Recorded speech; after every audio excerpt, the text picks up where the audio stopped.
মদিনার প্রেসিডেন্ট খলিফা।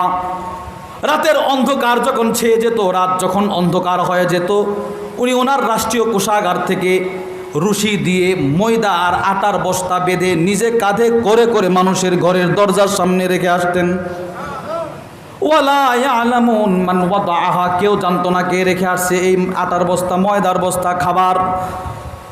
আল্লামা শামসুদ্দিন জাহাবি রহিমাহুল্লাহ লিখেন, ফালাম্মা মাতা, যেদিন তিনি মারা গেলেন, ওয়াজাদু আলা যহরিহি আসারাম মিনাস সাওয়াদ, এলাকার মানুষগুলো ওনার লাশ ধৌত করাইতে গিয়ে তাকায় দেখে ওনার পিঠের মধ্যে কালো কালো দাগ দেখা যায়।